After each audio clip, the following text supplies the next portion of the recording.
Halo teman-teman semua, pada saat ini kita memasuki materi yang baru yaitu dampak keberadaan pajak dan subsidi terhadap keseimbangan. Oke, nah jadi pertama-tama kita mengasumsikan dulu ada sebuah fungsi permintaan, ya, yaitu seperti ini. QD yang dipengaruhi oleh P atau harga barang itu adalah A min BP. Berarti ini bisa kita sebut dengan fungsi permintaan, dan fungsi permintaan itu sebenarnya bisa di-inverse atau dibalik. Nah, ini kita sebut dengan inverse fungsi permintaan. Jadi bedakan antara fungsi permintaan dan inverse fungsi permintaan. Yang atas ini adalah fungsi permintaan. Kenapa? Karena di sini menjelaskan bahwa kuantitas permintaan itu dipengaruhi oleh harga barang, ya. Itulah pengertian dari fungsi permintaan. Sedangkan kalau inverse berarti justru yang mempengaruhi itu ada di luar, di mana P mempengaruhi Q, seperti itu. Ini disebut dengan inverse fungsi permintaan. Nah, ini diubah jadi seperti ini. Kalau misalnya teman-teman bingung, ini hanya masalah matematis saja sih, ya. Jadi I sama dengan A min BP. Berarti BP sama dengan A min Q. Berarti P sama dengan 1 per B dikali A min Q. Oke. Tadinya QD, nah ini jadi PD aja seperti itu. Jadi PD dalam Q adalah 1 per B dikali A min Q. Oke. Nah, sekarang misalnya fungsi penawarannya itu QSP itu bentuknya seperti ini ya, min C plus DP. Nah, nanti saya akan jelaskan apa itu arti A dan apa itu arti min C ya di dalam sebuah kurva. Saya tidak tahu, mungkin di subchapter selanjutnya ya. Ya, di subchapter selanjutnya akan dijelaskan apa itu A dan min C ya. Kenapa fungsinya seperti ini nanti akan saya jelaskan. Oke. Kita lanjut aja. Nah, maka bentuk inverse-nya seperti ini. Jadi 1 per D. Kan QS adalah min C plus DP. Maka bentuk inverse-nya jadi 1 per D dikali C plus Q. Ya. Karena ini kan artinya DP sama dengan C ditambah Q. Berarti P adalah 1 per D dikali C plus Q. Ini adalah P supply atau inverse supply function. Oke. Nah, ini sebelum ada pajak dan subsidi. Ya. Bagaimana kalau ada pajak dan subsidi? Nah, kita masih tahu dari apa yang sudah kita pelajari sebelumnya, yaitu pajak dan subsidi itu akan membuat kurva penawaran itu bergeser. Ya. Dan kalau kurva penawaran bergeser berarti fungsinya berubah. Ya. Kenapa demikian? Karena pajak itu akan meningkatkan biaya produksi. Oke. Jadi produsen perlu menetapkan harga yang lebih tinggi akibat pajak yang dikenakan pemerintah. Sedangkan kalau subsidi itu justru menurunkan biaya produksi. Jadi intinya ada perubahan di dalam fungsi penawaran. Nah, bagaimana kalau seandainya ada keberadaan pajak per unit sebesar T? Oke.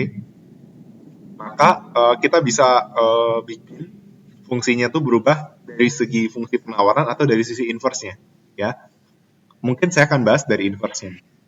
Kalau dari inverse-nya, maka sebenarnya kalau ada pajak berarti inverse supply yang baru itu adalah inverse supply mula-mula ditambah dengan T. Oke, di mana T ini adalah pajak yang dikenakan per unit, seperti itu. Nah, kenapa seperti ini? Logikanya seperti ini. Misalnya, mula-mula produsen menetapkan harga barang sebesar $3. Nah, apa yang terjadi jika seandainya dikenakan pajak $2? Berarti logikanya biaya produksi naik sebesar $2, sehingga dengan kondisi yang sama tapi ada pajak, berarti dia harus mengenakan harga sebesar 5 atau ditambah dengan pajak yang dikenakan.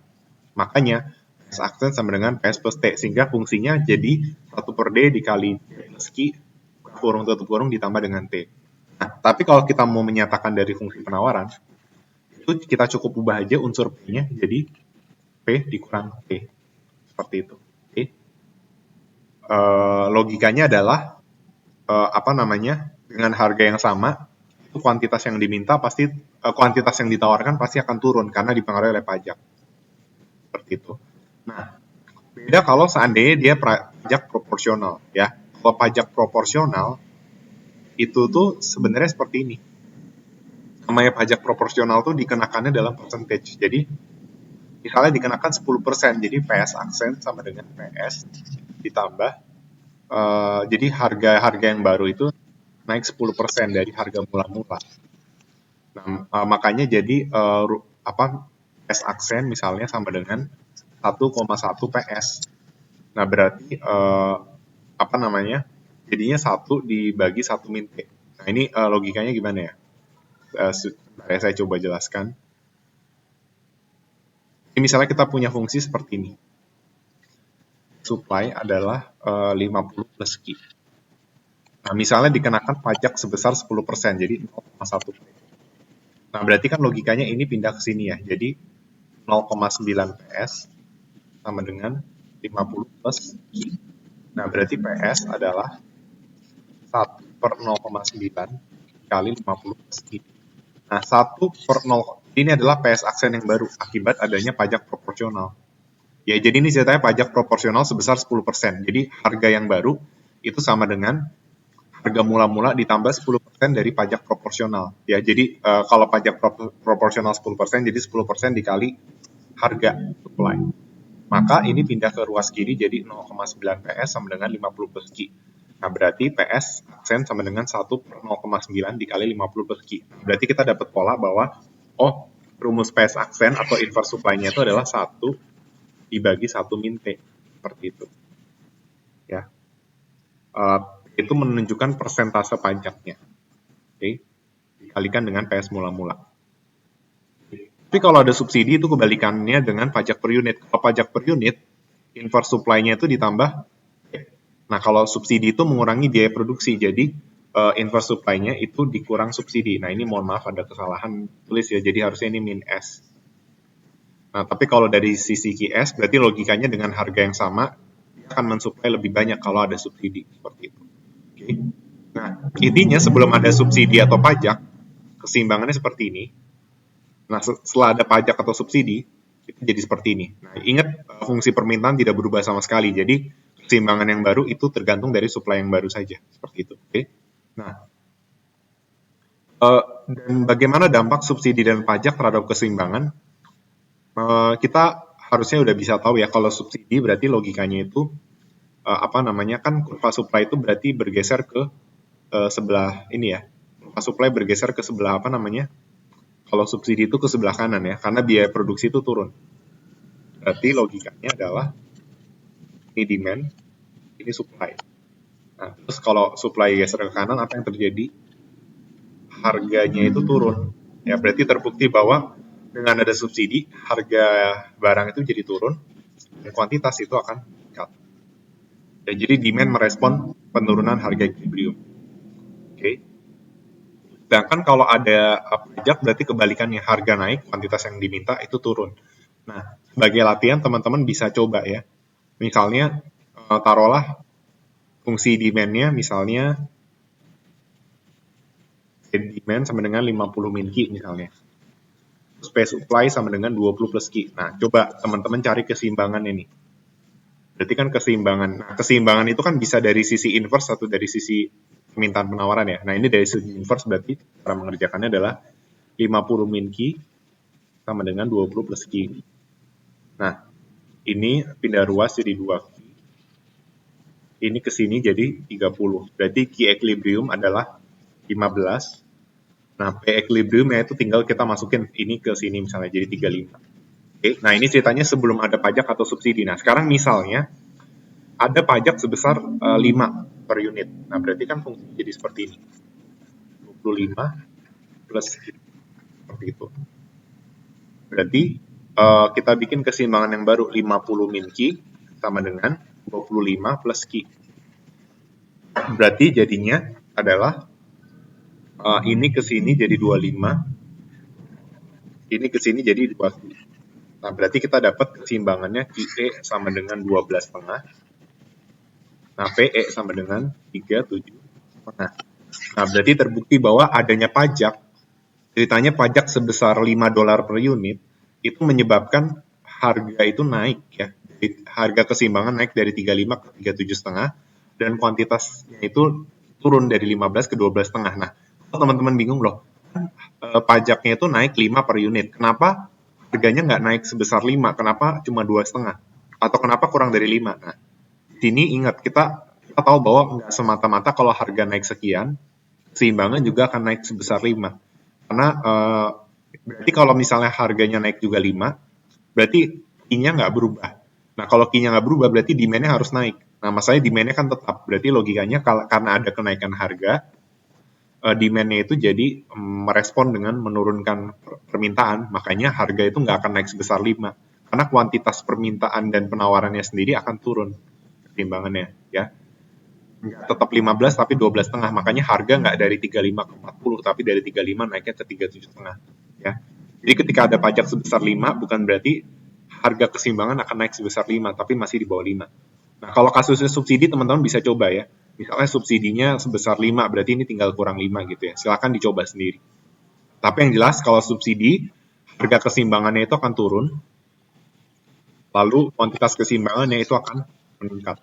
Seperti itu. Oke? Nah, sekarang kita masuk ke kasus dampak tarif impor minyak ya. Kita menganalisis penawaran permintaan dari kasus tarif impor minyak ya. Pada tahun 2012 harga pasar dunia untuk minyak mentah kira-kira itu $80 per barel. Nah, produksi dalam negeri di Amerika Serikat rata-rata 7 juta barel per hari, sedangkan minyak mentah rata-rata permintaan minyak di bawah 13 juta barel per hari. Nah, itu jadi ada perbedaan antara produksi dan konsumsi. Produksinya 7 juta, tapi yang diminta itu 13 juta barel per hari. Nah, berarti nah ini sebenarnya sudah nyangkut ke ranah ekonomi internasional ya. Jadi apa yang terjadi ketika demand itu melebihi dari supply-nya? Ya, nanti kalau di perdagangan internasional teman-teman akan belajar bahwa suatu negara akan melakukan impor untuk memenuhi kebutuhannya. Di mana impor itu adalah sebesar shortage-nya atau ketika terjadi excess demand, nah itu selisih antara demand dan supply-nya itu kan shortage-nya. Shortage-nya itu yang jadi jumlah impornya atau impor demand-nya seperti itu. Ya. Nah, ini kita bisa lihat di sini harga yang ditetapkan itu sesuai dengan harga dunia yaitu $80 per barel, dan kita bisa lihat pada saat harga $80 per barel supply-nya cuma 7 tapi demand-nya 13, maka akan ada impor sebesar 6 million barel. Oke. Nah, sekarang kita coba analisis dengan berandai-andai bagaimana kalau pemerintah itu memberlakukan pajak. Nah, di sini kasusnya adalah pajak proporsional, ya, yaitu sebesar pajak 33,33%. Nah, kalau pajak proporsional, teman-teman jangan bingung ya.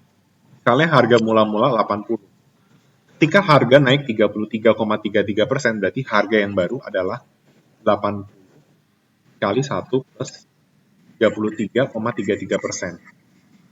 Atau 33,33% ini adalah 1/3. Berarti 1 ditambah 1/3 itu adalah 4/3 kali 80. Nah, nanti teman-teman akan dapat hasilnya itu sekitar 80 kali 4, 320. 320 dibagi 3, itu hasilnya 106,67.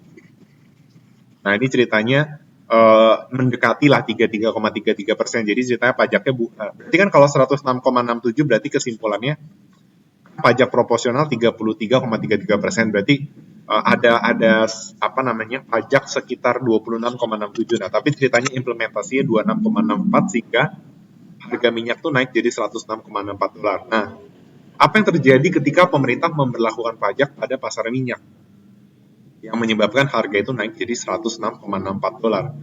Nah, harga yang lebih tinggi itu ternyata menyebabkan jumlah yang diminta turun. Udah jelas ya, demand merespon kenaikan harga dengan menurunkan kuantitas permintaan. Dan itu turun di bawah 13, sedangkan kenaikan harga itu akan produksinya itu meningkat di negara asli. Maka kita bisa lihat di sini masih tetap ada excess demand atau shortage tapi mengecil. Ya, mula-mula itu shortage-nya 6, sekarang shortage-nya dari QC ke QD. Ya, dan kurang lebih itu dia hasilnya di bawah 6. Misalnya QC-nya 8, QD-nya 11. Berarti kalau tadinya excess demand-nya 6, sekarang excess demand-nya itu sebesar 3 misalnya. 13 kurang 7, 6, 8 kurang 11, ya 3, seperti itu ya. Jadi seperti itu. Jadi itu adalah efek pengurangan impor ya, dengan memberlakukan pajak sebesar 33,33%, seperti itu. Oke. Nah, sekarang kita akan masuk ke contoh soal. Ya. Nah, di sini ada banyak contoh soal, tetapi saya akan coba beberapa saja, ya. Nah, ini tadi contoh kasus subsidi ya, tadi ya, ketika misalnya ada subsidi, itu fungsinya jadi seperti ini ya. Tadi kan kita udah belajar ya, bahwa subsidi itu market supply-nya jadi berubah seperti ini. QS sama dengan, saya lihat dulu. Ya, ini benar ya, ketika ada pajak, kan ceritanya pajak dikenakan pajak $30, maka dia kalau ada pajak itu bentuk persamaannya jadi seperti ini. Ini ya, QS min C ditambah D dikali P min T sebesar pajaknya. Nah, makanya di sini benar ya, minus juga. Oke. Jadi seperti ini. Nah, sekarang kita masuk langsung ke soal nomor 28. Nah, ceritanya harga minyak dunia itu adalah $90 per barel, dan di US itu dia bisa membeli jumlah minyak sesuai dengan harga yang tersedia. Nah, ini adalah kita sebut dengan supply dan demand schedule. Nah, ya udah, terus dari informasi demand supply schedule-nya kita gambar ke kurva. Nah, saya rasa teman-teman udah mengerti ya. Misalnya nih, ketika harganya 88, ternyata kuantitas permintaan minyak di US itu 16, sedangkan kuantitas penawarannya 4. Berarti masuk akal ya, demand-nya 4. Sedangkan, supply-nya 4, demand-nya 16. Bener ya, terbukti. Nah, pokoknya dari titik-titik itu tarik garis, jadilah demand dan supply. Oke. Nah, keseimbangannya itu nanti di harga 96. Nah, sekarang ketika ada perdagangan bebas untuk minyak, berapa harga yang akan dibayarkan oleh orang Amerika untuk membeli minyak, ya, dan berapa kuantitas yang akan dibeli, dan berapa banyak yang akan disuplai oleh produser, dan berapa banyak yang akan diimpor. Oke. Nah, dikatakan bahwa world price itu adalah $90. Maka ketika ada free trade, maka harga yang ditetapkan itu sebesar $90. Oke. Nah, kenapa bukan di equilibrium? Mungkin kan selama ini kita belajar bahwa mekanisme pasar itu menyebabkan si pasar itu beroperasi di equilibrium. Nah, tapi di sini kasusnya adalah harga minyak dunia itu $90, sehingga harga yang ditetapkan itu 90. Nah, tetapi supply demand-nya tetap sama, dan kita bisa lihat ketika harga 90, di informasi schedule-nya itu demand-nya 15, supply-nya 6. Nah, berarti ini jawabannya ya, ketika beroperasi di free trade, yang diminta itu 15, yang diproduksi itu cuma 6. Dan itu menyebabkan adanya excess demand atau shortage sebesar 15 kurang 6, yaitu sebesar 9. Seperti itu. Oke. Nah, bagaimana kalau seandainya US mengenakan tax sebesar $4 per barel? Berapa banyak pajak yang akan diterima oleh pemerintah? Nah, semua itu tergantung dari quantity yang akan diimpor, seperti itu. Ya, jawabannya itu adalah $4 per barel dikalikan dengan 3 barel. Nah, kalau seandainya impornya itu 3 barel, maka ketika impornya 3 barel berarti ya kan tax yang dikoleksi itu berarti tax per barel dikali quantity import, seperti itu. Nah, ini kebetulan kuantitas impornya itu kenapa sebesar 3 barel? Mungkin pada bingung ya. Nah, karena gini, harga dunia 90. Ketika ada pajak 4 per barel, berarti nanti penetapan harganya di 94. Oke. Dan di sini kita bisa lihat pada saat 94, kita lihat aja di schedule-nya biar lebih gampang. Apa yang terjadi ketika harga 94? Nah, bisa kita lihat bahwa kuantitas yang diminta 13, kuantitas yang disuplai itu 10. Dan ini berarti ada excess demand atau shortage sebesar 3. Nah, makanya di sini kita bisa dapat kesimpulan bahwa ketika US mengenakan pajak $4 per barel, maka harga minyak itu bukan berada di harga minyak dunia sebesar $90, tapi sebesar $94. Dan pada saat $94, supply-nya itu 10, demand-nya 13. Berarti ada excess demand atau shortage sebesar 3 barel. Nah, karena pajak yang dikenakan adalah $4 per barel, maka pajak yang dikoleksi adalah $4 per barel dikalikan 3 barel. Sehingga kita bisa menyimpulkan bahwa pajak yang dikoleksi itu sebesar $12, seperti itu. Oke. Nah, terus bagaimana dengan soal berikutnya nih ya? Pertama kita harus tahu bahwa 1 barel itu adalah mendekati 159 liter. Nah, di sini kita diminta untuk men-summarize impact dari adanya oil import tax sebesar $4 yang membantu, yang ada yang dibantu dan ada yang dirugikan gitu ya, baik antara consumer, producer, di domestik maupun di foreign. Nah, ini adalah summary yang sudah kita kerjakan sebenarnya hitungannya di atas. Nah, kesimpulannya adalah harga minyak sesuai world price itu $90. Dan itu menyebabkan konsumen di US mengonsumsi 15 barel minyak, dan setelah ada pengenaan pajak impor, harga itu jadi sebesar $94. Sehingga jumlah minyak yang dibeli berkurang menjadi 13 barel atau berkurang 2 barel. Nah, dalam hal ini, konsumen dirugikan oleh pengenaan pajak karena jumlah barang yang dapat dibeli berkurang. Nah, ini berarti berkaitan dengan welfare yang berkurang. Ditambah lagi, mereka perlu membayar lebih besar per barel minyak. Nah, oke, jadi yang dirugikan adalah konsumen. Nah, tapi kalau produsen minyak itu diuntungkan dengan ada pengenaan pajak. Kenapa? Karena jumlah minyak yang disediakan meningkat dari 6 jadi 10 barel. Dan selain kuantitasnya meningkat, mereka mendapatkan harga yang lebih tinggi per barel. Nah, itulah sebabnya kenapa pertama-tama kita belajar market are usually a good way to organize economic activity. Jadi kita awalnya percaya bahwa biarkan pasar itu berjalan sebagaimana mestinya. Nah, tetapi pada kenyataannya akan banyak ketidaksempurnaan sehingga di situ membutuhkan intervensi pemerintah. Makanya prinsipal ekonomik berikutnya bicara bahwa government can sometimes improve market outcomes. Nah, dalam hal ini kita bisa lihat bahwa pengenaan pajak itu menguntungkan bagi produsen. Dan bahkan ada beberapa kasus nanti di mana itu bisa menguntungkan keduanya, misalnya kebijakan pemerintah. Tapi biasanya kalau pajak subsidi, bukan biasanya, pasti yang ada yang dirugikan, ada yang diuntungkan. Jarang yang bisa dua-duanya diuntungkan. Ya, ada trade-off di situ. Nah, dan lagi pula juga pemerintah US mendapatkan penerimaan dari pajak yang dikenakan. Jadi dia dapat keuntungan tadi sebesar $12. Oke. Nah, equilibriumnya tadi udah dapet ya 9. Equilibrium itu saat kuantitasnya sama, yaitu 96 dan dua-duanya 12 barel. Terus saat $94 tadi ya 13 barel, demand-nya, supply-nya 10 barel. Nah, terus yang ditanya nih, kalau ada price selling, gimana ya, apa yang terjadi? Nah, tergantung. Kalau QD lebih besar dari QS, nah tadi kita bisa lihat ada kondisi di mana demand itu lebih besar dari supply, ada kondisi di mana supply lebih besar dari demand. Nah, dalam kasus ini kita bisa lihat bahwa sampai 94 ini demand selalu lebih besar dari supply. Berarti kesimpulannya dengan adanya price selling, dia lebih besar dari QS. Nah, berarti ada excess demand. Nah, tapi kita mesti lihat bahwa yang memproduksi adalah si supply kan. Berarti intinya tetap kuantitas yang terjual itu adalah QS. Oke. Tapi berarti nggak ada bedanya dong price selling sama bukan, karena memang kenyataannya kalau QD lebih besar dari QS, kuantitas yang terjual di QS. Nah, itu belum tentu, karena kalau price selling itu kan mesti ingat dia itu harga apa? Bukan harga minimum tapi harga maksimum kan. Jadi kalau QD lebih besar dari QS, kasusnya itu seperti ini.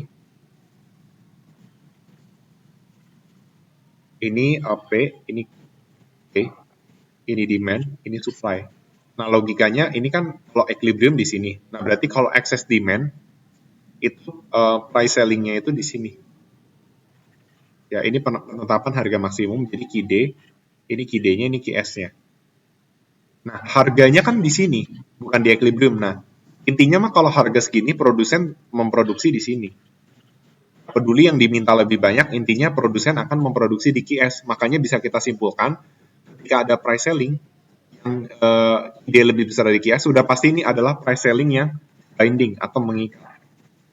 Dan kita bisa lihat bahwa QS-nya lebih kecil dari QD, atau QD lebih besar dari QS, dan intinya kuantitas yang terjual itu sebesar QS.